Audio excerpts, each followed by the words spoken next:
I've been looking back along this winding road to the old familiar markers of the mercies I have known. I know it may sound simple, but it's more than a cliche.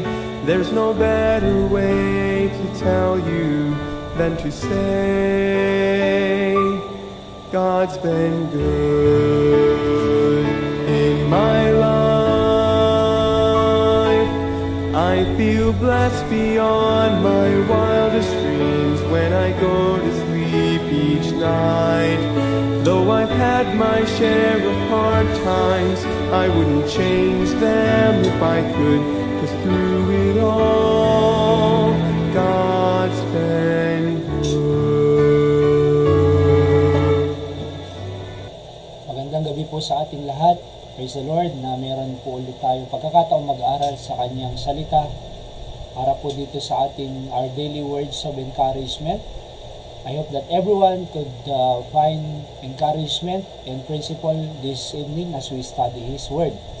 Tayo po ay manalangin. Dakilang Diyos, salamat po Panginoon sa pagkakataon na muli kami makakapag-aral ng inyong salita. Bigyan niyo muli kami ng pangunawa na may matutunan po kami sa gabing ito. Kayo po ang maitaas at magpalago sa bawat isa sa pananampalataya po sa inyo. Ito po ang aking dalangin at pasasalamat sa tanging pangalan ng Panginoong Hesus. Amen. Basahin po natin ang ating text verse sa gabing ito dito po sa Exodus chapter 14 verse 16. Sabi po ng Bible, "But lift thou up thy rod, and stretch out thine hand over the sea, and divide it, and the children of Israel shall go on dry ground through the midst of the sea."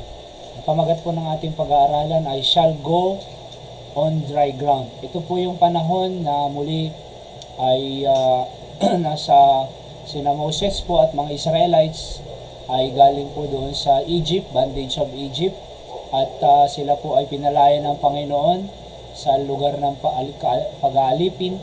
At nung nandoon po sila sa tapat ng Red Sea ay nag-pray po sila Moses sa Panginoon kung ano ang kanilang gagawin. At ito nga po ang sabi ng Panginoon kay Moses na lift up thy rod and stretch thy hand over the sea, yung Red Sea po, and divide it. So makita po natin na nahati po yung dagat at yung mga children of Israel shall go on dry ground in the midst of the sea. So naunawaan po natin ang istorya na sila po ay nakatawid ng maayos at walang nalunod po sa kanila kahit isa. At yung mga kalaban po nila na humahabol, yun po ang nagkandamatay sa Red Sea. Pero ang Panginoon, inisper po niya ang buhay ng mga tao niya, chosen nation of God, at sila po ay nakalampas po dito sa obstacle na Red Sea and na-divide po. Kaya ang ating pag-aaralan po ngayong gabi ay shall go on dry ground. Ang word po ditong una ay yung rod, from the Hebrew word na mate, yung staff, yung tungkod ni Moses or staff. At yung stretch po dyan na nata sa Greek, sa Hebrew ay ang ibig sabihin is spread out. By implication is to let down or apply. So in-stretch na po. Sabi ng Bible na stretch out thine hand over the sea. So in-stretch niya, let down niya, in-spread out niya, na by implication ay apply. At yung word dito na divide ay from the Hebrew na baka, or to split, or break, rip, tear. Yan po ang ilang meaning na ibinigay po ng dictionary sa concordance. Sa original meaning po ay mag-split. Nung tinaas po ni Moses yung kanyang rod at in-stretch na yung kanyang kamay over the sea, ang nangyari po ay na-split, na-break, na-rip, or na-tear ang dagat, kaya po nakatawid. They go on dry ground, sabi nga ng Bible. So ano pong pwede nating matutunan dito? Sabi ko dyan, it is not the rod that breaks the Red Sea, but it is the power of God through the obedience of Moses to his instruction. So, hindi po yung rod, hindi po yung staff, tungkod ni Moses ang naghati ng dagat. Wala pong kapangyarihan yun. Opo. Kundi, kapangyarihan po ng Diyos sa pamamagitan ng pagsunod ni Moses sa instruction ng Diyos na ilip mo at i-stretch mo yung kamay mo. Okay? At yun nga po, dahil sa sumunod si Moses sa instruction ng Diyos, and the power of God divide or split, tier, yung pong dagat na yan. Kaya mahalaga po ang pagsunod natin sa Panginoon. Opo. So, lahat ng instruction ng Diyos sa kanyang salita, napakahalaga ko ng pagsunod. Walang kwenta ang napapakinggan, walang kwenta ang natututunan, walang kwenta ang anumang bagay na itinuturo sa atin kung hindi po natin susundin yan. Sabi nga ng Bible na doon sa James, opo, nasabi doon ay be not hearer only, deceiving your own self, sabi doon. So hindi lang po tayo tagakinig ng salita ng Diyos, but be doer of the word, sabi ng Biblia. Kasi deceiving your own self, walang mangyayari po. Pag napapakinggan lang natin, salamat kung may napapakinggan tayo, may nauunawaan natin, pero kung hindi naman po susundin, hindi gagawin, sabi nga dyan, yung apply, di ba? Yung sa stretch, or let down, or apply. Kung hindi naman i-apply, yung instruction, wala rin pong makikitang miracle ang Diyos. Hindi po natin makikita yung kapangyarihan ng Diyos.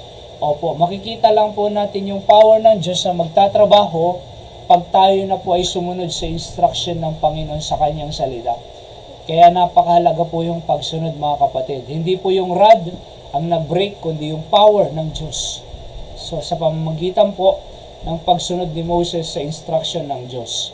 At sana po, mga kapatid, ay anuman pong natututunan natin sa church na itinuturo sa atin, ay sundin po natin dahil instruction po yan ng Panginoon. Hindi po mensahe ng preacher yan, kundi mensahe po yan ng Panginoon. Ano ho? So, sundin po natin and see the power of God breaks sa mga anumang nag-aalipin po sa buhay po natin, anuman ang obstacle natin. So sabi ko po dyan, when we obey God, miracle can happen. Diba nung nag-obey si Moses, nakita nila yung miracle ng Diyos. Pag hindi po tayo nag-obey, kahit po tayo ay laging or nagpipray, pero pag hindi naman po tayo nag-obey, hindi po tayo makakakita ng miracle. Dapat po ay mag-obey tayo sa lahat ng instruction ng Diyos para makita po natin yung gagawin ng Diyos. Opo, it takes faith to obey. Aho. So, sabi ko po dyan, it is important to obey every instruction of God because He is preparing you to claim His promises. Diba? So, may hinilaan po may hininda po ang Panginoon sa atin. Sa mga Israelita, inahanda ng Diyos yung Canaan na promised land sa kanila. Para kanilang manahin ito. Pero hindi nila makukuha yung lupang pangako sa kanila kung hindi po sila susunod sa instruction ng Diyos. Kaya makita nyo po nung nag-disobey sila, di ba? Instead na 40 years lang ang lakbayin nila from Egypt to Canaan, promised land, ay naging 40 years. Bakit? Hindi sila sumusunod sa instruction ng Diyos. Ang sinusunod nila yung sarili ng talino, sarili ng diskarte, sarili ng kakayanan. Kaya nagpapaikot-ikot lang po sila sa wilderness ng 40 years. Can you imagine? 40 days lang dapat, 40 years. Ganyan po ang mangyayari sa atin kung tayo po ay susundin natin yung sarili nating intellect. Sabihin mo, magaling ka na at matalino ka, very busy ka sa eskwela, busy ka masyado sa pag-aaral, magpaikot-ikot ka niyan sa wilderness. Tandaan natin, iba yung secular school, secular instruction kaysa God's instruction. It is better to obey God's instruction than secular instruction. Ano po? Bakit? Pagka sinunod mo lang yung secular instruction sa school, papaikot-ikot ka lang po dito sa wilderness, po, sa mundong ito. Tatagalan ka. Kaya nga po, kinakailangan na napakahalaga mag-obey tayo sa instruction ng Diyos. Pag sinabi niya mag-church tayo, mag-church tayo. Pag sinabi niya mag-soul winning, mag-soul winning. Pag sinabi niyang mag-pray. Sa house of God. Because the house of God is the house of prayer. Dapat nandoon po tayo, nakikijoin. Bakit? Pag-obey po yan sa instruction ng Panginoon sa atin. So, para mamana po natin yung hinanda ng Diyos na pangako niya sa atin. Which sabi ko nga dyan, God made a promise to Israel to inherit Canaan, the land flowing with milk and honey. Hindi po natin mamamana ang gusto ng Diyos na ibigay sa atin na mga pangako niya kung hindi po tayo susunod. Ano po? Kahit gaano ka katrabaho, mag-business ka ng sarili mo, trabaho ka ng trabaho, so magpagod ka dyan, sasabihin ko sa iyo, mamumuhay ka lang sa wilderness ng mundong ito at magiging 40 years ang biyahe mo, tatagal ka. Tsaka hindi ka makakarating doon sa gusto ng Panginoon sa iyo. Kaya nga wag po nating i-miss yung will ng Panginoon sa ating buhay. Kasi we will miss the very purpose of life if you live outside the will of God. Ulitin ko po, you will miss the very purpose of God in your life if you don't live in the will of God. So sayang ang buhay pag hindi po natin nasunod ang gusto ng Diyos sa atin. Panghuli po, dito sa principles of the day natin, sabi ko dyan, God can make a way out of no way. Makita naman po natin, they shall go on dry ground. Walang daan pero ang Diyos gumawa ng daan. So ano man po ang hirap natin, ano man po ang hopelessness na nararanasan, parang hopeless na ang pangyayari sa buhay mo, wala nang solution, parang matatalo ka, parang walang pag-asa, pero sasabihin ko po sa inyo, God can make a way out of no way. Walang way yung Israelites Pero kilain nyo po, nung nag-obey si Moses na divide, may nagkaroon ng daan. Di ba? Sabi ko pa dyan, number 2, obey God's instruction and you will experience His preservation. Pag nag-obey tayo sa instruction ng Diyos, ma-experience po natin yung preservation. I-preserve po tayo, at ang ating buhay. Maliligtas po tayo doon sa kapahamakan, mga kapatid. Last po, to claim God's promises is to obey His premises. Yung tinignan ko po sa dictionary kagabi, tama ba itong statement na ito o hindi, sabi ko. Pero nung tinignan ko, yung premise po, di ba, yung unang salita, batayan ng paunang salita. So, in other words, yung instruction, kaya para ma-claim po natin, to claim God's promises is to obey His premises. Una muna, sundin natin yung mga instruction, mga premises ng salita ng Diyos so that we could be able to claim God's promises. Napakarami pong pangako ang Diyos sa atin. Libo-libong pangako ng Diyos. Pag binasa niyo po ang Biblia from Genesis to Revelation, thousands of promises, sabi nga ni Dr. Lee Roberson, And if you are a child of God, know that every promises in His Word is yours. Sabi niya. Just to claim God's promises is to obey His premises. Tayo po ay manalangin. Dakilang Diyos, salamat po sa amin natutunan sa gabing ito. I hope na bawat isa ay nakakita man lang ng encouragement sa gabing ito before they go to bed, at kayo po ang mag-bless sa bawat isang nakikinig. Kasama na po ang kanilang pamilya, pagpalaan yung kanilang kalusugan at trabaho. Ito po ang aking dalangin sa pangalan po ng Panginoong Hesus.